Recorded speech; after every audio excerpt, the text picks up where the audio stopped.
மேலூர் அருகே 4 வழிச்சாலையில் உள்ள கடையில் நள்ளிரவில் 50,000 ரூபாய் மதிப்புள்ள பொருட்களை மர்ம நபர்கள் திருடிச் செல்லும் காட்சி சமூக வலைதளங்களில் பரவி வருகிறது. இதுகுறித்து நமது செய்தியாளர் குமரேசன் நடத்திய கலந்துரையாடலை தற்பொழுது பார்க்கலாம். மதுரை மாவட்டம் மேலூரை அடுத்த மணப்பட்டியில் இந்த திருட்டுச் சம்பவம் நடைபெற்று வருகின்றது. இந்த திருட்டுச் சம்பவம் குறித்து காவல்துறையிடம் பலமுறை புகார் அளித்தும் எந்த ஒரு நடவடிக்கையும் எடுக்கவில்லை என்று இந்த பொதுமக்கள் மற்றும் சமூக ஆர்வலர்கள் குற்றம் சாட்டி வருகின்றனர். தற்போது மதுரை மாவட்டம் மதுரையில் இருந்து திருச்சி செல்லக்கூடிய தேசிய நெடுஞ்சாலை பகுதியில் மக்கள் நடமாட்டம் அதிகமாக உள்ள பகுதிகளில் இந்த மாதிரி சம்பவம் நடைபெற்றுள்ளது மிகவும் பதட்டமான சூழ்நிலையை ஏற்படுத்தி வருகின்றது. நீங்கள் இந்த சிசிடிவி ஃபுட்டேஜில் பார்த்தாலே தெரியும், ஒரு திருடர் திருடும் போது எந்த ஒரு பதட்டமும் இல்லாமல் ஒரு செல்போன் மற்றும் 23,000 ரூபாய் ரொக்க பணம் மற்றும் சிகரெட் போன்ற பொருட்களை எடுத்துச் செல்லும் காட்சிகளை நீங்கள் நேரடியாக பார்த்துக் கொண்டிருக்கிறீர்கள். இந்த மாதிரி காட்சிகளில் ஈடுபட்டுள்ள திருடரை உடனடியாக கைது செய்ய வேண்டும். தொடர்ச்சியாக திருட்டு சம்பவத்தில் ஈடுபட்டு வரும் இந்த நபரையும் கைது செய்ய வேண்டும் என்பது பொதுமக்களின் ஒரு கோரிக்கையாக பார்க்கப்படுகின்றது.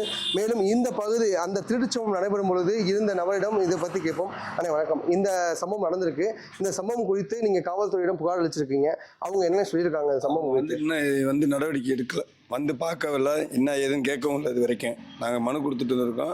அதுக்கப்புறம் புட்டேஜ் கேட்டாங்க. அவங்க இங்கே நேராக பார்த்து என்ன நடந்துச்சு ஏது நடந்துச்சுன்னு கேட்க கிடையாது. என் மாவுக்கு கொடுத்துட்டு போனாங்க நைட்டு ஓனரு. அந்த பணம் 23,000 பணமும் என் செல்ஃபோனு 25,000 அந்த செல்ஃபோனு அதுவும் எல்லாமே எடுத்துகிட்டு போயிட்டுருக்கேன். அசால்ட்டை நாங்கள் அசந்து தூங்குற கரெக்டாக 1 மணிக்கு கரெக்டாக இந்த மாதிரி பண்ணிட்டு போயிட்டேன்.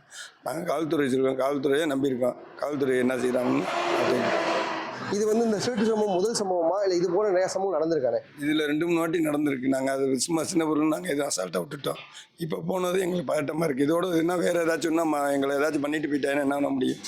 அதனால காவல்துறைகள் எங்களை கண்காணிக்கணும், எங்களை பார்க்கணும், அவ்வளோதான். இந்த பகுதியில் பார்த்துக்கிட்டிங்கன்னா இந்த தேசிய நெடுஞ்சாலைகளை வழிப்பறியும் மற்றும் அந்த ஆடுகள் திருடுதல் போன்ற பல சம்பவங்கள் இந்த பகுதியில் நடந்துகிட்டு இருக்கு. இதை உடனடியாக காவல்துறையினர் கையில் எடுத்து நடவடிக்கை எடுக்க வேண்டும் என்றது இந்த பகுதி சமூக ஆர்வலர்கள் மற்றும் பொதுமக்களின் கோரிக்கையாக பார்க்கப்படுகின்றது. நியூஸ் 7 செய்திகளுக்காக மேலூர் செய்தியாளர் குமரேசன்.